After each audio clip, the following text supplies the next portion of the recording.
વલસાડ જિલ્લામાં ખૂટેજ ગામે ભેજાબાજ તાંત્રિક વિધિથી કોરા કાગળના ₹5 કરોડ બનાવી આપવાની લાલચ આપીને એક શખ્સ પાસેથી ₹2.15 લાખ લઈ 500-500ના બંડલની કુલ ₹40 લાખ રૂપિયાની નકલી નોટો પધરાવી દીધી હતી. પારડી પોલીસે આ કેસમાં આરોપી ભેજાબાજ અનવર થેબાની ધરપકડ કરી છે. આ ભેજાબાજની લૂંટવાની ટેકનિક જોઈ પોલીસના પણ હોશ ઉડી ગયા હતા.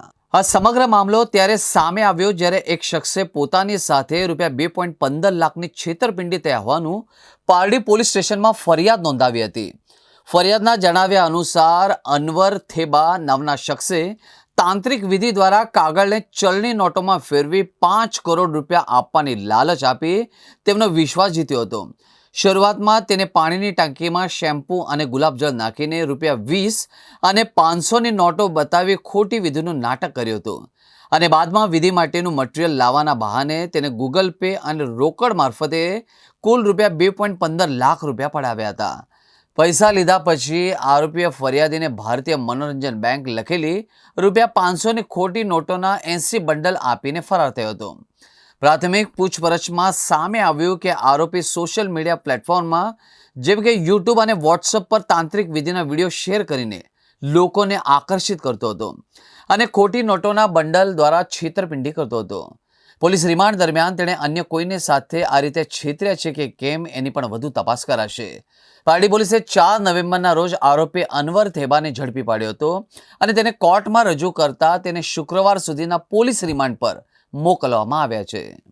પારડી પોલીસ સ્ટેશનમાં તારીખ 3/11/2025ના રોજ એક ગુનો ભારતીય ન્યાય સંહિતાની કલમ 318(4) અને બ્લેક મેજિકની અધિનિયમની કલમ 3 મુજબનો ગુનો દાખલ કરવામાં આવેલો, જેમાં કોરી નોટમાંથી ભારતીય ચલણી નોટો બનાવી દેવાની લાલચ આપી ગૂગલ પે દ્વારા અને રોકડા ટોટલ ₹2,15,000 લઈ લેવામાં આવેલા હતા.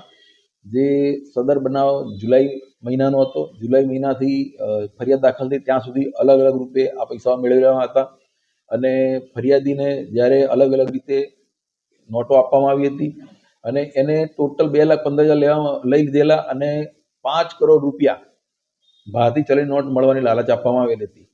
જે બાબતે પોલીસે તપાસ કરી અનવરભાઈ નામની વ્યક્તિનું નામ ખુલેલું હતું, જે વ્યક્તિ વાંકાનેરનો છે, જેને પકડીને પોલીસે આગળની કાર્યવાહી હાથ ધરી હતી અને તેના જે ચલણી નાણાં અને જે ગૂગલ પેથી પૈસા લેવામાં હતા એ રિકવર કરવાની કામગીરી હાલમાં ચાલુ છે. આ વ્યક્તિ પોતે જ્યારે એની પૂછપરછ કરવામાં આવી એવું જાણવા મળેલું કે જ્યારે અસલી ચલણી નોટ હોય, અસલી ચલણી નોટને ઉપર અને નીચેની સાઈડે કોલગેટ લગાડવામાં આવતી હતી અને એની ઉપર કાગળ લગાડી દેવામાં આવતા હતા. બંને સાઈડે કાગળ હોય અને વચ્ચે અસલ ચલણી નોટ હોય.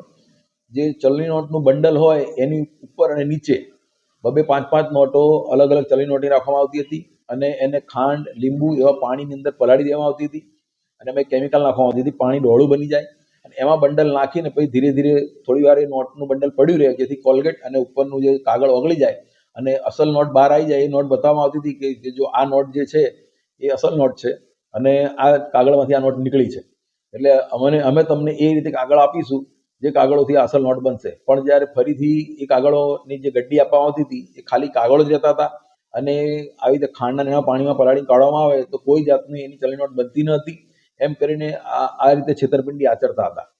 આ જે વ્યક્તિ છે એની વિરુદ્ધમાં અગાઉ તે જામનગર, ભાવનગર અને સચેત પોલીસ સ્ટેશનમાં પણ ગુનો દાખલ કરવામાં આવેલો છે અને એની ત્યાં પણ ધરપકડ કરવામાં આવેલી છે. આરોપી પાસેથી અત્યારે હાલમાં એક 500ની નોટ અને ભારતીય મનોરંજન બેંકના લખાણવાળી 500ની નોટ છે, જે ડુપ્લિકેટ નોટ છે.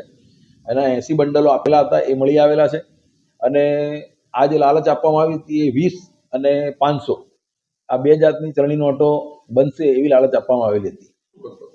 આ વ્યક્તિ જેની જોડે ચીટિંગ કરેલું હોય અને અગાઉ એના પૈસા પરત કરવામાં આવેલા, એના દ્વારા કોઈ પણ વ્યક્તિ જો આવી રીતે પૈસા મેળવવા માંગતો હોય એને વાયા સંપર્ક કરે અને સંપર્ક કરીને આવી રીતે પૈસા આપવામાં આવતા હતા અને વ્યક્તિ જ્યારે લાલચમાં આવી જાય તો કોઈના સંપર્કમાં આવે ત્યારે પોલીસ સંપર્ક નથી કરતો, પણ જ્યારે આવી રીતે ચીટિંગ થઈ જાય પછી સંપર્ક કરે છે, જેથી આ એનો ફાયદો ઉઠાવીને આવી રીતે ચીટિંગ કરવામાં આવતું હતું.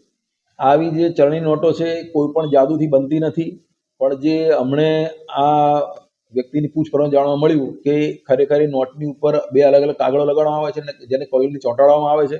જે નોટ 5-7 મિનિટ પાણીમાં પડી રહે તો ઓટોમેટિક ઉપરનું કાગળ ઓગળી જાય છે અસલ ચલણી નોટ પાણીમાં ઓગળતી નથી, જે પેલું કોલગેટ અને છૂટું પડી જાય છે અને અસલી ચલણી નોટ કાઢી બતાવવામાં આવે છે, જે ખરેખર ખોટી વાત છે. ચલણી નોટ જે તે જગ્યાએ બને છે ત્યાં જ બને છે. આવી રીતે કોઈ જાદુથી નોટો બનતી નથી. તેથી આવું કંઈ પણ ધ્યાન ઉપર આવે તો પોલીસ ધ્યાન દોરવા માટે જણાવવામાં આવે છે.